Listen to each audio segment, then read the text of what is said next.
জামাত ইসলাম বাংলাদেশের রাজনীতিতে রাজনৈতিক দুর্নীতিবাজদের মধ্যে একটা শ্রেষ্ঠ সংগঠন। সার্জিস আলমরা মোটরসাইকেল শোডাউন করছে। একটা মোটরসাইকেল শোডাউন করতে মিনিমাম যদি নর্মাল খরচ হয়তো 2 লাখ টাকা খরচ। আন্দোলন করে নাই, হেলিকপ্টারে চড়িয়ে আপনার কবর জিয়ারত করতে যাচ্ছে। এটা তামাশা না?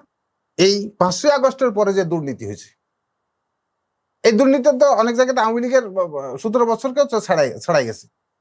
যদি একটা উপদেষ্টার পিএস এর অ্যাকাউন্ট থেকে যদি 6 মাস 1 বছরের মধ্যে যদি 300 কোটি টাকা পাওয়া যায়, আপনার বিশ্ববিদ্যালয়গুলোতে ওই গত এক বছরে যতগুলি নিয়োগ দিচ্ছে সকল বিশ্ববিদ্যালয়ে আপনি খবর নেন একটা দলের সমর্থকদেরকে, এই গত 6 মাসে তো বিএনপি তার কিছুই করতে পারেনি।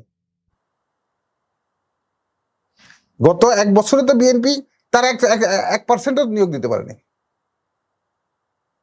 তাদের যে ব্যাংক ব্যালেন্সের কথা বললেন, এগুলো কি প্রমাণিত হয়েছে? এটা তো পত্রপত্রিকা এসে সবাই দেখছে। এর কারণ হচ্ছে চেকও করা হয়েছে। তারা ছাত্র ছিল, আজকে গাড়ির চড়ে ঘুরে বিভিন্ন জায়গায় প্রোগ্রামে যায়। আমরা রাজনৈতিক কর্মী, এই প্রোগ্রামের টাকা কোথায় থেকে আসে? একটা কর্মসূচি পালন করতে কত টাকা লাগে? একটা বর্তমান প্রেক্ষাপটে আগের মতো তো কর্মসূচি না, এখন তো কর্মসূচি ব্যয়বহুল হয়েছে।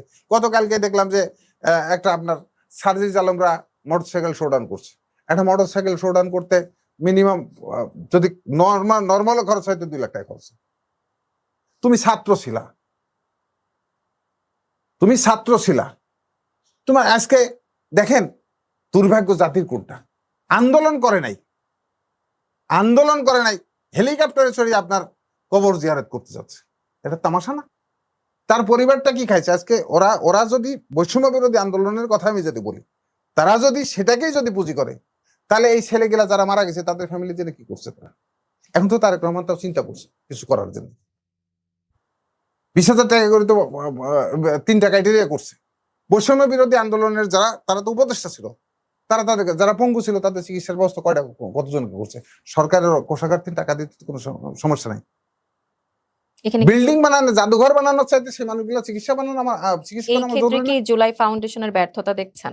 জি, এই ক্ষেত্রে কি জুলাই ফাউন্ডেশনের ব্যর্থতা দেখছেন? আমি তো স্পষ্টভাবে বলতে পারি, জুলাইকে ব্যবহার করে, এই জুলাইয়ের লাশকে ব্যবহার করে যারা জুলাই আন্দোলনে তৎকালীন, আমি তাদেরকে সম্মান করি।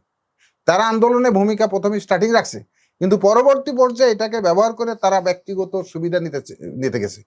তারা চাকরির জন্য আন্দোলন করে আজকে এমপি হচ্ছে, দল মানে আপনার রাজনৈতিক দল গঠন করতেছে, এখানে বিভিন্ন সুবিধা নিচ্ছে,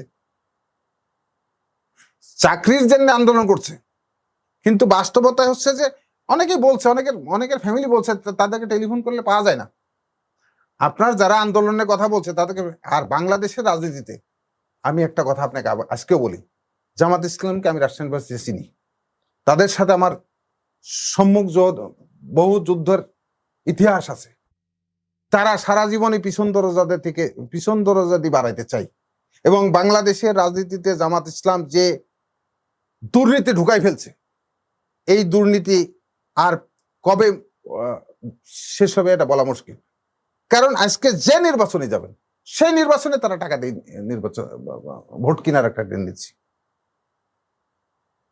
আপনি ফেয়ার জায়গায় থাকতো, কিন্তু এই যে দুর্নীতি, রাজনৈতিক দুর্নীতি, সামাজিক দুর্নীতি, আপনি ইয়ানতের টাকা তুলেন মানুষের কাছ থেকে, সেই টাকা নিয়ে যে আপনি আজকে ব্যাংক ব্যালেন্স করছেন। আপনার ব্যাংকে ইসলামী ব্যাংকের গ্রাহক, সেই ইসলামিক ব্যাংকের বিরুদ্ধে যারা আপনার কমিটিতে আসছে তাদের বিরুদ্ধে ভূমিকা রাখছে। এটা হচ্ছে, আমি মনে করি জামাত ইসলাম বাংলাদেশের রাজনীতিতে রাজনৈতিক দুর্নীতিবাজদের মধ্যে একটা শ্রেষ্ঠ সংগঠন।